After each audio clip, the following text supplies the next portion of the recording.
I know I had a point, but I forgot it. We were talking about robots holding guns. Yes.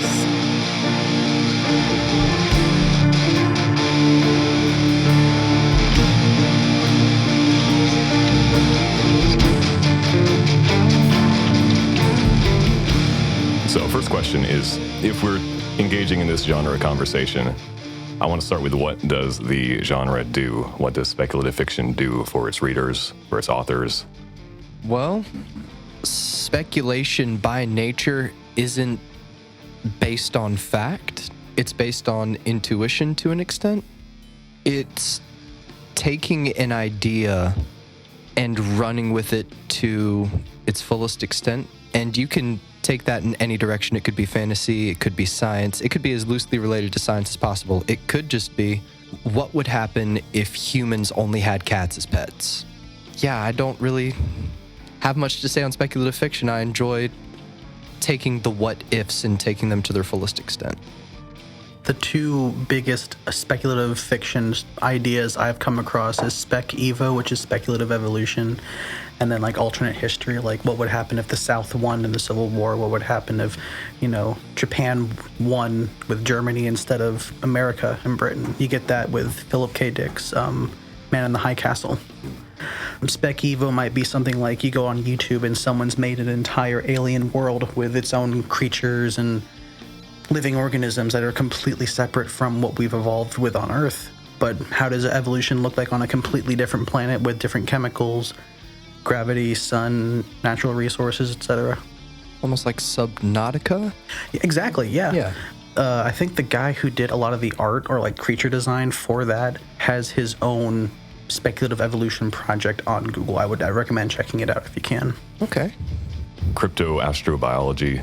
It's like a sort of discipline, but it's based on this idea of what kinds of planets could support life and what sort of life would develop there.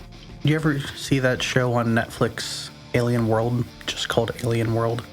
I don't think so. What was the basis? Exactly what it sounds like. It's an alien world. You've got what would a group of aliens look like on an alien planet? Okay, now that I think I have seen that. I know there's one where they talk about if a world is tidally locked around a sun, that means one side is always facing the day and one side is always facing the night. So you've got almost like no rotation. So one side will always be night and one side will always be day. Well, what does a society of creatures trying to survive look like on a world where there's only sun on one side of the Earth? So if you're on that side, you're going to have to adapt to the constant sunlight, UV radiation, the heat, lack of water. And then on the night side, well, it's always dark out. So how do you communicate? Well, we might have bioluminescence. We might have to make sounds. You have to find a way around your obstacles in order if you want to survive. Yeah, even if that is just existing on the little fringe in between the hot and cold area. Exactly. That Goldilocks zone that they talk about so much with Perfect Planets, I guess. And this also gets into different kinds of world building, which might be one way we can start to differentiate science fiction and fantasy. To me, the word fantasy brings up escapism, brings up detachment from the rules of the world we live in. And so I guess the emotional appeal of fantasy would be you don't need to worry about these logistics. You don't need to think about how did dragons evolve? How is fire coming out of them? Just set that aside. But hard world building can be implemented in any kind of world. It can be set in a future version of ours. It can be set in a alternate reality where there are some rules changed, so you have magic.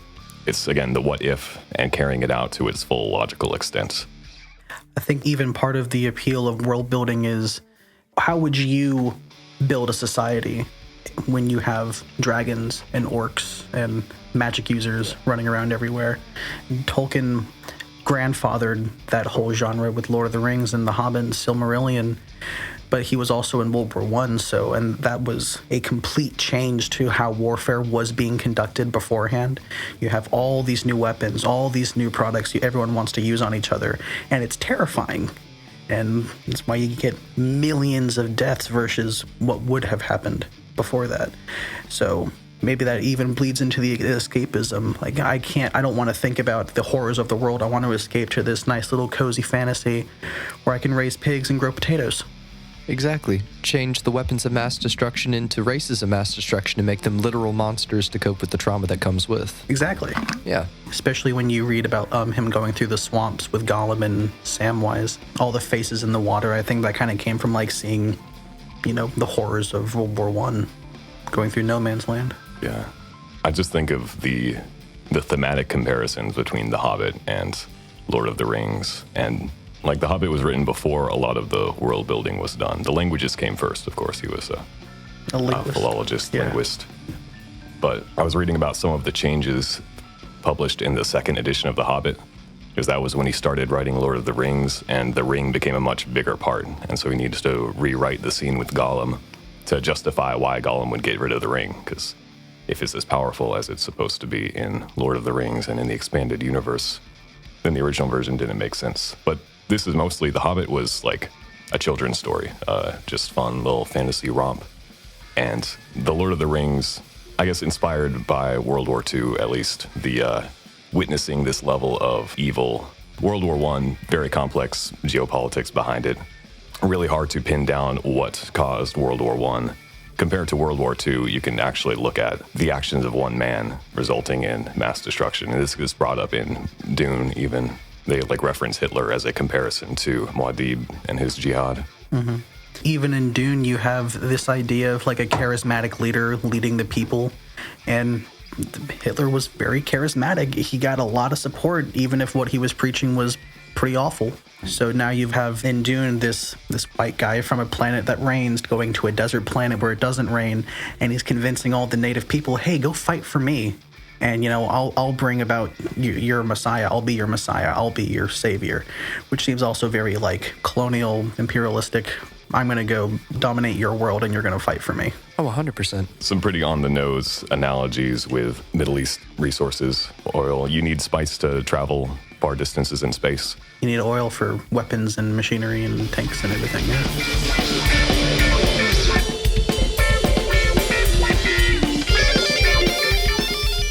By asking these what-if questions, it's like a thought experiment. And I feel like we're trying to tease out, and this could be said of most fiction in general. All fiction is a what-if. Even if it's a realistic fiction, it's, okay, what if this person was in this situation? How would it play out? And we're trying to figure out something about human nature, the nature of experience. Part of the interesting aspect of, I'm going to focus mostly on sci-fi since we're talking about Dune, but it's asking these questions about human nature. What if 20,000 years in the future, all our cultural institutions are dramatically different? And Dune especially is fascinating because there's the ban on thinking machines. It doesn't go into technology as much as a lot of sci-fi tends to. And so it really focuses on the technology of humanity. It's like the first scene is the nerve induction test, which is explicitly a definition of human nature. Animals will chew off their hand to get out of a trap. Only a human will survive this test. Only a human will be able to engage in mind over matter, so to speak. I will not fear. Fear is the mind killer.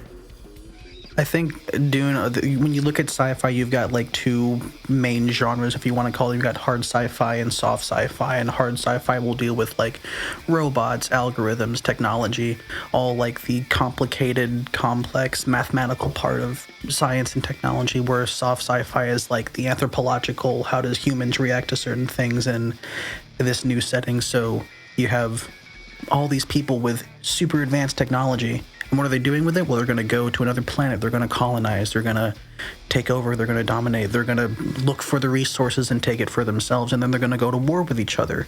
That's a lot more focused on humanity and what they do with power versus just, well, how do you build the spice gatherers? How do you build those hunter-seekers? It's not the focus of it. It's what do you do with that? And a lot of the early science fiction authors especially were explicitly interested in what might happen in the next 5, 10, 20 years and how will that shake up society. And so they were reading all these papers being published at the time on thinking machines, on biology, genetics, new approaches to disease. And at the time, it feels like more literal of a thought experiment. It's okay, this might actually happen, so let's just let these scientists know this is what I'm thinking might be the result of this. Whereas I personally haven't read a lot of science fiction recently that engages in that kind of actually looking at what's going on right now and trying to speculate. Possibly because the pace of technological development is speeding up in a lot of areas and stagnating in other areas. And I feel like harder than ever to guess what is going to happen 5 years from now.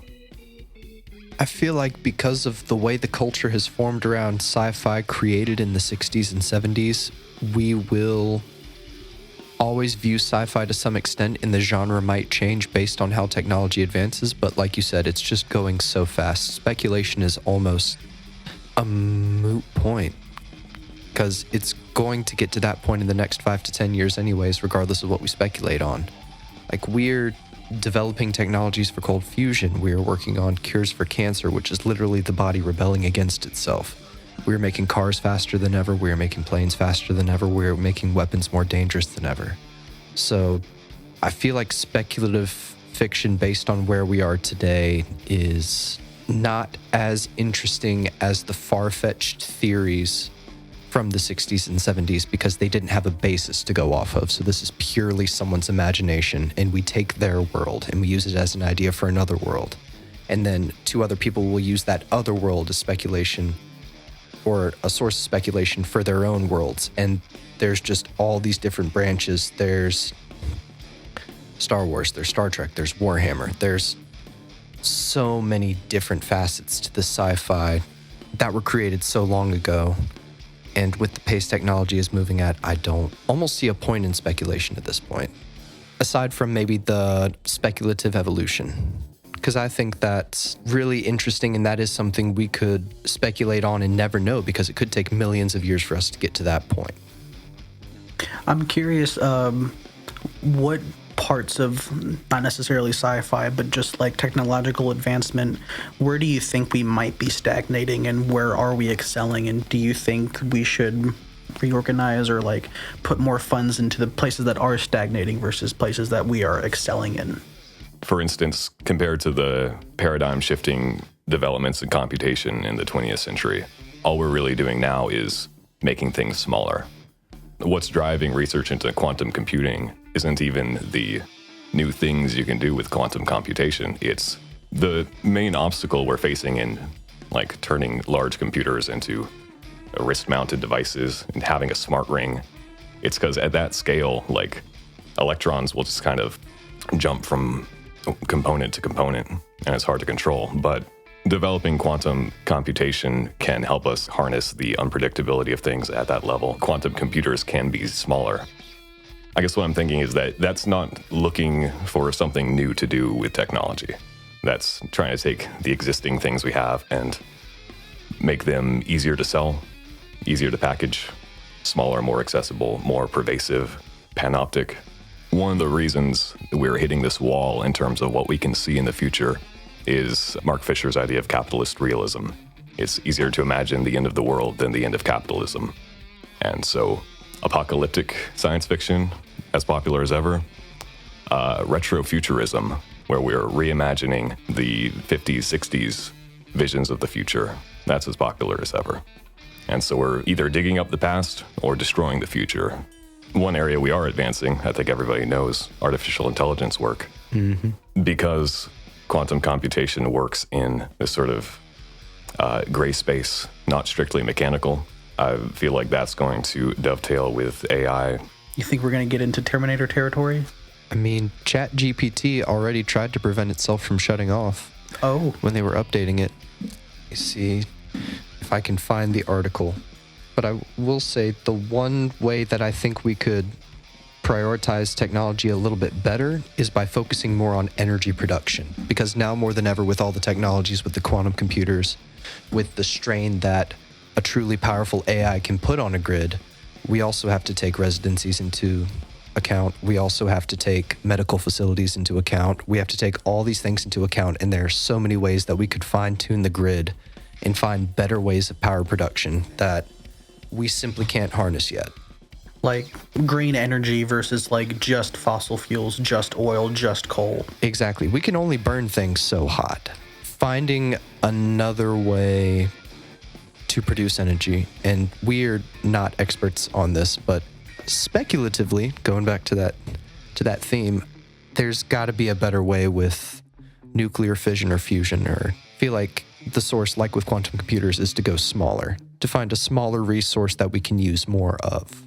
Or easily replenishable versus something finite. Exactly. Now, before you send me on tangents about possible technological innovation in energy, in medicine, and in all these things that are mostly right now stagnant because of the politics behind them. So this is an article from medium.com on January 3rd, 2025.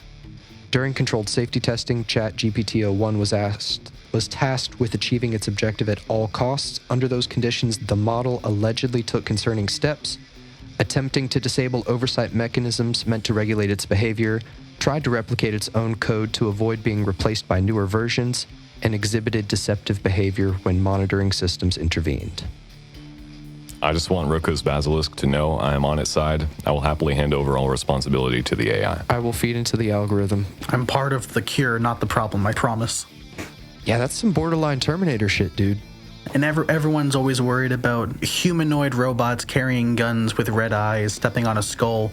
But, I mean, you've got drones that can, track people, watch people, monitor people, listen in on people. You can use them to go attack other countries. Presidents do that. Other countries do that. And you put AI in charge of calculating and then bringing about death. That's how you get Harlan Ellison's I Have No Mouth. You put an AI in charge of killing people, it will do exactly as it's programmed to, and it will be good at it. And it won't stop just because you tell it to.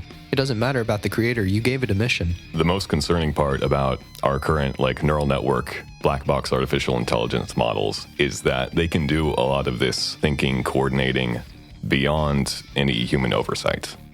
We can speculate on whether ChatGPT is sentient or whether any new AI might gain a sort of agency. But it's going to be hard to see what's going on behind the scenes. We can't see what goes on in his head. So we have AI, which is able to do so many things, like what looks like having a will to live. It wants to survive, so it will take steps to ensure its survival, which sounds very human and very living creature. A creature wants to live, it will do what it can to survive. And I think you can bring that back to Dune. That's why they had that huge ban on sentient AI, because you get problems like this. We're not even going to do that. We'll have very simple technology that's able to do exactly as we tell it to, and it won't think for itself, won't think in the likeness of a man. Yeah, Butlerian jihad might be coming sooner than anticipated.